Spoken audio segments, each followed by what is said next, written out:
तो बच्चों डॉक्टर होमी बाबा grade 9th का एक्सपेरिमेंट नंबर 9 आप लोगों के लिए लेकर आ चुके हैं। स्टेज 2 का बहुत ही इंपॉर्टेंट प्रैक्टिकल यानी बहुत ही इंपॉर्टेंट एक्सपेरिमेंट है। अक्सर ये पूछा जाता है, तो चलिए इसको समझते हैं। आपको बेटा क्या गिवन होगा, एम गिवन होगा। एम में आपको करना होगा to study the laws of reflection of light. आपको रिफ्लेक्शन ऑफ लाइट के लॉज के बारे में स्टडी करनी होगी। आगे चलते हैं। डायग्राम, ये आपको एक डायग्राम गिवन है। यहाँ पर M1 M2 क्या है, एक लाइन सेगमेंट जिसके ऊपर प्लेन मिरर, जो प्लेन मिरर को रिप्रेजेंट कर रही है।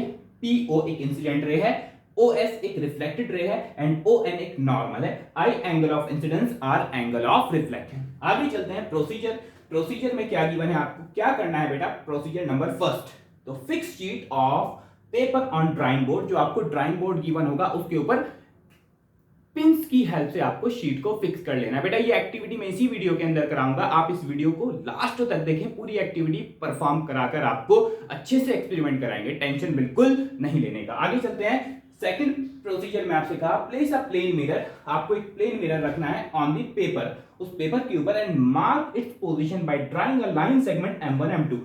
प्लेन मिरर रखना है पेपर के ऊपर और एक लाइन सेगमेंट ड्रा कर लेनी है M1 M2। क्लियर? अच्छा, आगे क्या कहा थर्ड में, draw a line ON perpendicular to M1 M2 at O। जो लाइन सेगमेंट आपने ड्रा की है प्लेन, उसके ऊपर बेटा एक परपेंडिकुलर लाइन ON ड्रा करनी है। ठीक है?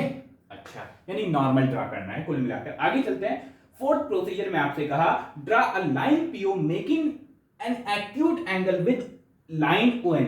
एक PO लाइन ड्रा करनी है जो कि बेटा ON लाइन से एक एक्यूट एंगल फॉर्म कर रही होगी, यानी लेस देन 90 डिग्री का एंगल फॉर्म कर रही होगी। PO represents an incident ray. PO एक इंसिडेंट को रिप्रेजेंट करेगी, इंसिडेंट रे को रिप्रेजेंट करेगी। क्लियर? यानी PO एक इंसिडेंट रे है। सिंपल सी बात है यार। आगे चलते हैं बेटा फिफ्थ प्रोसीजर की तरफ। Fix two pins P and Q upright on the line PO। ये जो PO लाइन है इसके ऊपर बेटा दो पिंस आपको लगा देनी है, P एंड Q। अच्छा, आगे क्या कहा? ठीक है, आगे सिक्स प्रोसीजर में look into the mirror from the other side. अब ये पिंस तो आपने लगा दी, अब इन पिंस को बेटा मतलब मिरर यानी नॉर्मल की दूसरी तरफ से आपको देखना है। ठीक है, देखो, look into the mirror from the other side of the normal. Normal की दूसरी तरफ से देखना है and fix a pin R। एक पिन R आपको लगानी है। अच्छा, इन सच अवे, इस तरह से लगानी है कि the image of pins P and Q, pins P and Q की जो यहां पर इमेज बनेगी, प्लेन मिरर कैसी इमेज बनाता है, virtual and erect same size की इमेज बनाता है। तो पिंस P एंड Q की जो मिरर की पीछे की तरफ इमेज बनेगी, ठीक है, उन इमेज पिन R इस तरह से लगानी है कि बेटा जो P और Q की इमेज है और R तीनों की तीनों एक ही स्ट्रेट लाइन में हो। पढ़ लेते हैं। देखो, यही कहा, look into the mirror from the other side of the normal ON and fix a pin R in such a way that the image of pins P and Q and pin R appears in one straight line। Pin R और P और Q की जो image है वो एक ही straight line में नजर आए। ठीक है, आगे सेवंथ प्रोसीजर में आपसे कहा, सेवंथ में फिक्स अ पिन S। एक पिन S और आपको लगानी है बिहाइंड R के पीछे। ठीक है, so that the image of pins P and Q and RS are in one straight line. बेटा एक पिन S इस तरह से लगानी है कि R और S और P और Q की जो इमेज है चारों की चारों एक ही स्ट्रेट लाइन में नजर आए। आगे चलते हैं। Now remove the mirrors and the pins, mark the position of the pin. Mirror को हटा लेना है लाइन सेगमेंट M1 M2 के ऊपर से, पिंस को हटा लेना है। ठीक है, और पोजीशन को मार्क कर लेना है P Q R S। Clear? Pen से या पेंसिल से। ठीक है, आगे चलते हैं। Join the points S R points को ज्वाइन करना है टू मीट M1 M2 को M1 M2 लाइन सेगमेंट से, यानी M1 P R और S को ज्वाइन करना है और M1 M2 से मीट करा देना है। ठीक है, पीछे की तरफ एट पॉइंट O पर। पॉइंट O किस चीज को रिप्रेजेंट करेगा, angle of point of incidence को। ठीक है, पॉइंट O क्या है, पॉइंट ऑफ इंसिडेंस। क्लियर? अच्छा, आगे चलते हैं। Join point S and R to meet M1 M2 at O। SR को ज्वाइन करना है M1 M2 से पॉइंट O पर। Line OS represents the reflected ray. जो OS लाइन है वो रिफ्लेक्टेड रे को रिप्रेजेंट करेगी और मेजर करना है आपको, मेजर एंगल PON। इस एंगल को मेजर करना है बेटा आपको, and angle SON O N को भी मेजर करना है। ठीक है, चलिए अब इसको परफॉर्म करते हैं, आ जाते हैं एक्टिविटी की तरफ, बहुत मजा आने वाला है। चलिए परफॉर्म करके दिखाते हैं बेटा आपको। तो बच्चों मेरे पास ये एक शीट है और नीचे एक बेटा ये हमारे पास एक फॉर्म की शीट है। ठीक है, आप ये आपको फॉर्म नहीं गिवन होगी, मैं यूज़ कर रहा हूँ, आपको एक बोर्ड गिवन होगा, है ना, कार्डबोर्ड का बोर्ड, जिसके ऊपर आपको ये शीट फिक्स करनी होगी, राइट। चलिए अब मैं इस शीट को बेटा इन पिंस की हेल्प से फिक्स कर लेता हूँ, चारों कॉर्नर पर पिंस लगा देता हूँ ताकि ये शीट मेरी इधर उधर नहीं भागे, अपनी नानी के घर ना जाए, राइट। चलिए बेटा चारों कॉर्नर पर इस पिन को अच्छे से बेटा लगा देते हैं ताकि शीट इधर उधर ना भागे। क्लियर, एक आधी बीच में भी लगा देंगे और टेंशन बिल्कुल नहीं लेने का। ठीक है, चलिए तो बेटा मैंने इस शीट को बेटा इस बोर्ड के ऊपर फिक्स कर लिया है। ठीक है, चलिए अब मैं आपको थोड़ा सा और अच्छे से दिखाता हूँ नीचे की तरफ कर कर। तो बच्चों मैंने इस शीट को फिक्स कर लिया है। अब सबसे पहले क्या करना है, आपको एक लाइन सेगमेंट ड्रा करनी है M1 M2। तो मैं मार्कर की हेल्प से कर रहा हूँ ताकि आपको अच्छे से नज़र आए। तो एक लाइन सेगमेंट M1 M2 आपको ड्रा करनी है। ठीक है, थोड़ी सी मैं लेंथ ज़्यादा ले रहा हूँ इस लाइन सेगमेंट M1 M2 की। क्लियर, चलिए तो ये लाइन सेगमेंट हो गई अपने पास M1 एंड M2। क्लियर, अच्छा ये लाइन सेगमेंट हो गई। अब इस लाइन सेगमेंट M1 M2 से इसके ऊपर अपने को मिरर रखना है, राइट। अभी मिरर रखेंगे, टेंशन बिल्कुल नहीं लेने का। अब इस लाइन सेगमेंट M1 M2 से अकॉर्डिंग टू प्रोसीजर क्या करना है, आपको एक परपेंडिकुलर लाइन ड्रा करनी है ON। तो बेटा मैं इसके जस्ट मतलब मिड से कहीं एक पॉइंट ले लेते हैं O। अब O से एक परपेंडिकुलर लाइन ड्रा करूंगा मैं ON।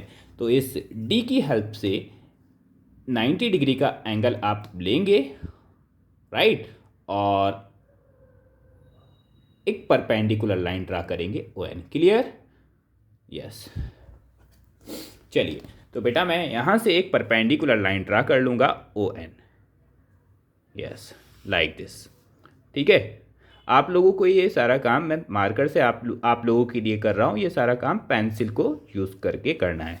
क्लियर, तो ये मेरे पास एक परपेंडिकुलर लाइन हो गई ON। ON किसको रिप्रेजेंट करेगी, नॉर्मल को रिप्रेजेंट करेगी। क्लियर, अच्छा अब क्या करना है बेटा आपको, अब करना है आपको, अब इस लाइन सेगमेंट ON से एक्यूट एंगल लेना है और एक लाइन ड्रा करनी है, कौन सी, according to procedure PO। Acute angle लेना है मतलब लेस देन 90 से कम एंगल लेना है। ठीक है, सपोज मैंने कोई भी एंगल लिया, लेस देन 90 एंगल ले रहा हूं मैं, आप लोग देख पा रहे होंगे, और एक लाइन सेगमेंट ड्रा करूंगा मैं, कौन सी लाइन सेगमेंट, PO।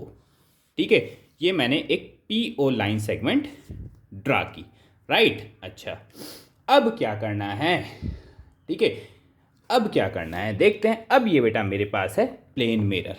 ठीक है, ये मेरा प्लेन मिरर है, आप लोग मेरा फेस देख पा रहे होंगे। इस प्लेन मिरर को बेटा इस लाइन सेगमेंट के ऊपर, इस लाइन सेगमेंट M1 M2 के ऊपर रख देना है। ठीक है, बिल्कुल अच्छे से मैं इस मिरर को रोकने की हेल्प करता हूँ ताकि ये इस लाइन सेगमेंट M1 M2 के ऊपर अच्छे से रुका रहे, इधर उधर निकल कर ना भागे। अच्छा अब आप बेटा अब क्या करना है, अब ये करना है बेटा आपको कि इस लाइन सेगमेंट, ये जो PO लाइन सेगमेंट मैंने ड्रा की है यहाँ पर, ठीक है, इसके ऊपर आपको 2 पिंस लगानी है। एक पिंस आपको P लगानी है, ठीक है, एक पिंस यहाँ पर मैंने ये लगाई है P, और एक और कुछ डिस्टेंस पर 4 to 5 सेंटीमीटर की डिस्टेंस पर आपको एक और पिन लगा लेनी है। ठीक है, तो 2 पिंस लगा दी मैंने। इन पिंस का नाम है बेटा P एंड Q, लिख देते हैं यहाँ पर। इस पिंस को, इस वाली पिन का नाम दे रहा हूँ मैं P और इस वाली का नाम है Q। तो 2 पिन मैंने यहाँ पर लगा दी है PQ। अच्छा अब आप बेटा इन दोनों पिन P और Q की इमेज देख पा रहे होंगे प्लेन मिरर के अंदर। ठीक है, प्लेन मिरर को इस तरह से रखना है कि लाइन सेगमेंट को कोइंसाइड करे। चलिए आप लोगों को बेटा PQ जो 2 पिंस है इसकी मिरर के अंदर इमेज नज़र आ रही है ना यहाँ पर। अच्छा अब क्या करना है बेटा, आपको एक पिन लगानी है R, अकॉर्डिंग टू प्रोसीजर को पढ़ते रहो। एक पिन आपको R लगानी है, वो इस तरह से लगानी है कि ये जो P और Q की जो इमेज बन रही है मिरर के पीछे की साइड, ठीक है, एक आर ये पिन मेरे को लगानी है इस तरह से कि इमेज पी और क्यू और ये पिन आर तीनों स्ट्रेट लाइन में रहे। तो बेटा अपनी एक आंख को क्लोज करके आप, ठीक है, ये पिन आर पी और क्यू की इमेज के बिल्कुल स्ट्रेट लाइन में आपको लगानी है। क्लियर? मैं अपनी हाफ आइज, एक आइज क्लोज करके लगभग स्ट्रेट लाइन में मैंने ये पिन आर लगा दी। इसको नाम लिख देता हूं मैं आर। क्लियर है? अच्छा, फिर आपसे कहा एक पिन और लगानी है आपको एस, जो कि आर के पीछे रहेगी। इस तरह से लगानी है पिन एस कि पी और क्यू पिन्स की जो इमेज नज़र आ रही है और आर और पिन एस चारों की चारों स्ट्रेट लाइन में ही नज़र आए। तो बेटा यहाँ पर मैं एक और पिन लगा रहा हूँ। आप अपनी एक आँख क्लोज करके आप इन दोनों पिन्स को और दोनों इमेजेस को एक ही स्ट्रेट लाइन में ला सकते हैं। ठीक है, वो आपके ऊपर डिपेंड है कि आपके देखने में कितनी एक्यूरेसी है। चलिए बेटा, मैंने यहाँ पर एक और पिन लगा दी। इस पिन का नाम है एस। अच्छा, यहाँ तक कोई प्रॉब्लम? यहाँ तक कोई प्रॉब्लम बिल्कुल नहीं है। अच्छा बेटा, चलिए अब मैं इस मिरर को रिमूव कर देता हूँ। ये मिरर मैंने यहाँ से रिमूव किया। चलिए, ठीक है, अब बेटा इन पिन्स को भी यहाँ से मैं हटा देता हूँ अकॉर्डिंग टू प्रोसीजर, जैसे प्रोसीजर में कहा है। चलिए, अब क्या करना है आपको, आर और एस और M1 M2 लाइन सेगमेंट को बेटा ज्वाइन करना है पॉइंट ओ पर। चलिए मैं ज्वाइन कर देता हूँ बेटा। ठीक है, आर एस को कहाँ से मीट कराना है? M1 M2 से पॉइंट ओ। तो मैं यहाँ पर इसको मीट करा देता हूँ। Yes, like this. ये पॉइंट आप नज़र आ रहा होगा आपको। ठीक है, यस। चलिए, अब आपसे क्या कहा कि ये जो लाइन है हमारे पास PO, ये इंसिडेंट रे को रिप्रेजेंट करेगी और ये जो लाइन अपने पास आई है OS, ये बेटा आपकी रिफ्लेक्टेड रे को रिप्रेजेंट करेगी। क्लियर? अच्छा, अब क्या करना है आपको, एंगल NOP यानी PON, इस एंगल को मेजर कर लेना है। ठीक है, और एंगल SON यानी NOS, इस एंगल को मेजर कर लेना है अकॉर्डिंग टू प्रोसीजर। अच्छा, ये एंगल कौन सा रहेगा? NOP, ये एंगल ऑफ इंसिडेंस आपका रहेगा बेटा। ठीक है, एंगल ऑफ इंसिडेंस आपको मेजर कर लेना है D की हेल्प से, और ये angle of reflection small r, इसको मेजर कर लेना है। चलिए D की हेल्प से हम एंगल मेजर कर लेते हैं। ये बेटा हमारे पास D है, थोड़ा सा अच्छे से आप लोग इसको यूज़ कीजिएगा। मेरी कैलकुलेशन ऊपर नीचे हो सकती है क्योंकि मैं ये बहुत, इसकी जो निब है बहुत मोटी है, मार्कर को बेटा मैं यूज़ कर रहा हूँ। तो चलिए बेटा, मैं इस एंगल को देख रहा हूँ, angle NOP according to procedure है ना, PON, ये वाला एंगल ऑफ इंसिडेंस। तो बेटा 90 से मेजर चल रहा हूँ, 10 डिग्री 20, ये कितना है अपने पास? 90, 10, 20, 30, 40, और ये आ रहा है अप्रॉक्स 49। तो बेटा एंगल ऑफ इंसिडेंस मेरे पास आया 49 डिग्री। क्लियर? चलिए, अब इस वाले एंगल को भी मेजर कर लेते हैं, NOS है ना, NOS यानी एंगल ऑफ रिफ्लेक्शन को भी मेजर कर लेते हैं। चलिए ये भी देख लेते हैं बेटा। यस, ये देखते हैं कितना आता है बेटा आपके पास, 10, 20, 30, 40, 48। ये बेटा आपके पास आ रहा है angle of reflection 48 degree. Clear बेटा? 48 डिग्री, यानी एंगल ऑफ इंसिडेंस आपके पास आया बेटा 49 degree and angle of reflection आपके पास आया है 48 डिग्री। ठीक है, अच्छा, according to law of reflection बेटा एंगल ऑफ इंसिडेंस और एंगल ऑफ रिफ्लेक्शन लगभग बराबर, ऑलवेज बराबर होते हैं, बट हमारी ह्यूमन एरर होती है तो 1-2 डिग्री का फर्क आता है। तो आप जो आया आप वही लिखेंगे।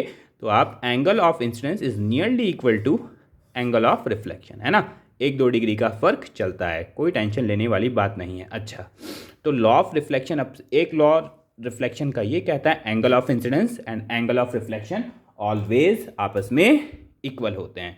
चलिए अब बेटा एक चीज़ और मैं आपको बताता हूँ, फर्स्ट लॉ ऑफ रिफ्लेक्शन।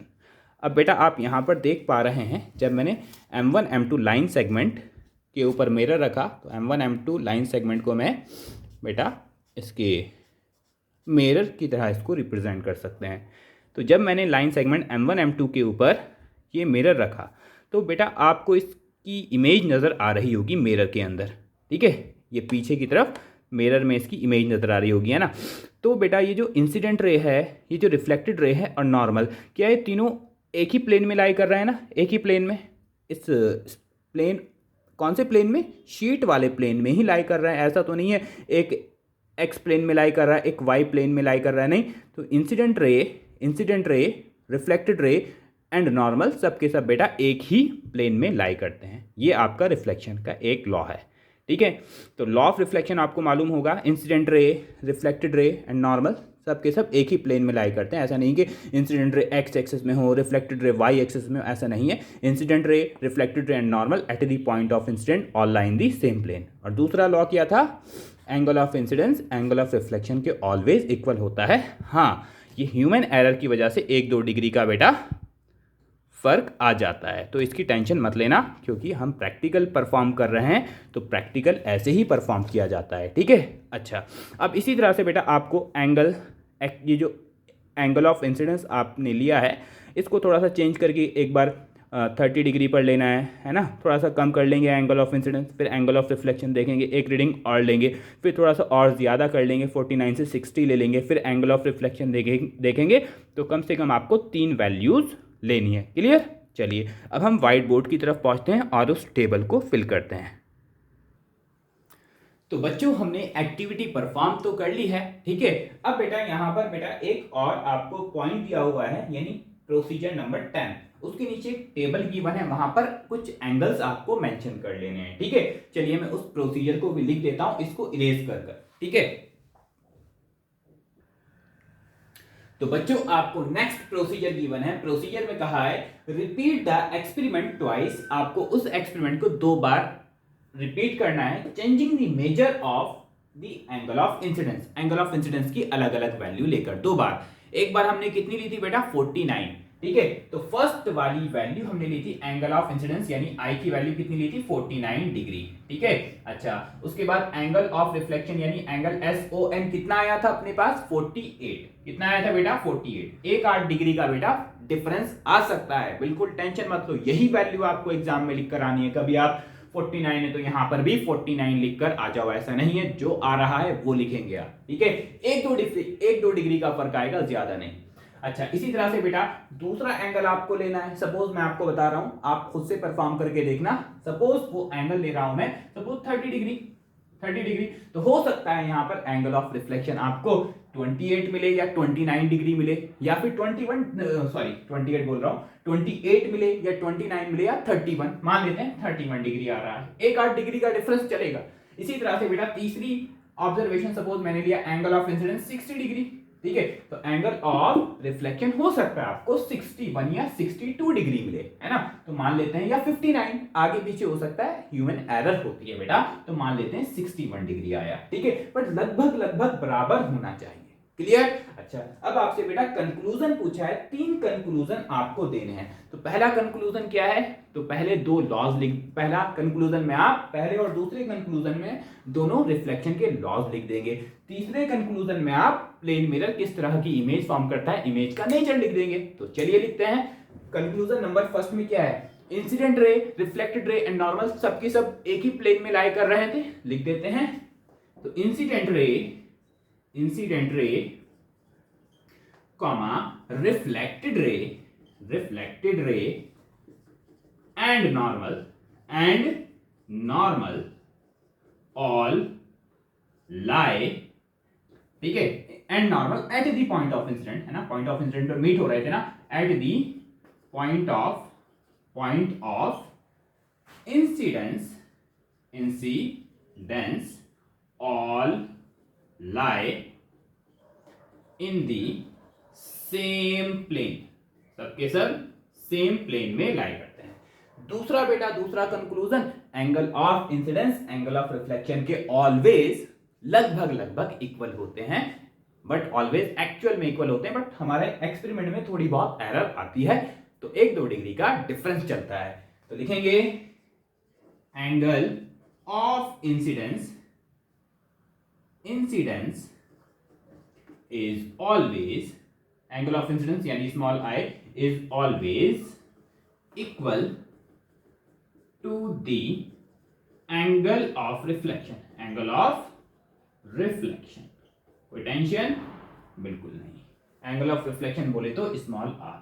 ठीक है, तीसरा कंक्लूजन क्या लिखेंगे आप, nature of image. Plane mirror always कैसी इमेज फॉर्म करता है, virtual and erect image form करता है, सेम साइज की इमेज फॉर्म करता है और सेम डिस्टेंस पर इमेज फॉर्म करता है। जितनी डिस्टेंस पर मिरर से ऑब्जेक्ट रखा हुआ होता है उतनी ही डिस्टेंस पर मिरर से वो इमेज फॉर्म करता है। और कैसी, लैटरली इन्वर्टेड इमेज फॉर्म करता है ना। लेफ्ट वर्ड राइट में दिखाता है और राइट वाला वर्ड लेफ्ट में दिखाता है। क्लियर, तो लिख देते हैं बेटा, plane mirror always form virtual मतलब मिरर के पीछे किसी दूसरी दुनिया में स्क्रीन के ऊपर फॉर्म नहीं, इमेज फॉर्म होती है प्लेन मिरर के केस में। तो plane mirror always form virtual and erect मतलब सीधी। अगर मार्कर अपना ऐसा रखा हुआ है तो ऐसा ही दिखाएगा। ठीक है, virtual and erect and same size at the same distance। ठीक है, plane mirror always form virtual and erect image of same size, इस तरह से लिख लो, of same size at the same distance from the mirror. ठीक है, ये आपको बेटा समझ में आया होगा, पूरा एक्सपेरिमेंट आपको बहुत अच्छे से समझ में आया होगा बेटा। अगर वीडियो आपको पसंद आ रही है तो अच्छे से लाइक करो, चैनल को सब्सक्राइब करो और इसी तरह से बेटा एक्सपेरिमेंट आते रहेंगे। आप लोगों का ग्रेड 9 का जो प्रैक्टिकल एग्जाम होने वाला है वो 7 जनवरी को होने वाला है। तो 7 जनवरी तक बेटा जितने भी प्रैक्टिकल से आप लोगों को कंप्लीटली फिनिश करा दिए जाएंगे। तो आप लोग अपने डाउट भी कमेंट सेक्शन में पूछते रहो। कोई भी आपको बेटा किसी भी तरह का प्रैक्टिकल परफॉर्म कराना है, एक्टिविटी करानी है, तो आप लोग कमेंट सेक्शन में अपनी राय दे सकते हैं। All the very best, thank you.